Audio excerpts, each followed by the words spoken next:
Thank you very much, Mr. Chairman, and I'd like to also join my colleagues on both sides of the aisle in expressing our condolences to the families of Ambassador Stevens, Sean Smith, Tyrone Wood, and Glenn Doherty, and all of those others injured.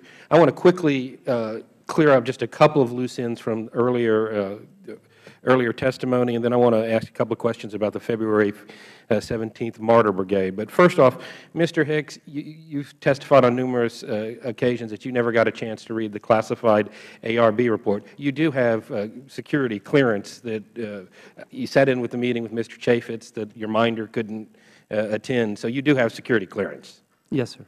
All right. And then, Mr. Thompson, you testified and answered the question as to why the FEST team, your response team, was not deployed. One of the things you heard was it might not be to a safe location. Do you guys train to deploy to Canada or the Caribbean islands or other safe locations, or are you trained to respond to hotspots? Hotspots. And would there have been any reluctance on the part of you or any of the men or women in your organization to go to Libya or anywhere in the world that you were needed to protect Americans? I hang out with a very noble and brave crowd. The answer is no. I didn't think so. And then, Mr. Hicks, I want to talk a little bit about what was going on in Libya at the time. There had just been a revolution. We had a newly elected president, democratically elected. We were involved through our NATO partners in that. This was probably a win for the United States. We had a friendly government, a relatively friendly government going in, and then we all but make the new president out. We throw him under the bus on the Sunday shows. And you testified that that may have been one of the reasons the FBI was slow getting in. Do you think it overall damaged our relationship beyond that with Libya? It complicated things for that period of time, I think, particularly with respect to the FBI mission. But the Libyan people, as a poll released by Gallup right before 9/11 attests, valued our relationship highly. In fact, higher than almost any other Arab country. It was over 50% of the population. And isn't that one of the reasons Ambassador Stevens went to Benghazi on that fateful day, is to continue to show our support for what was going on in Libya at the time? Absolutely, especially to the people of Benghazi. All right. Now, I want to go on. There have been some reports floating around. Can you, Mr. Nordstrom, can you tell me what the role of the February 17th Martyrs Brigade was in protecting the consulate in Benghazi? Certainly.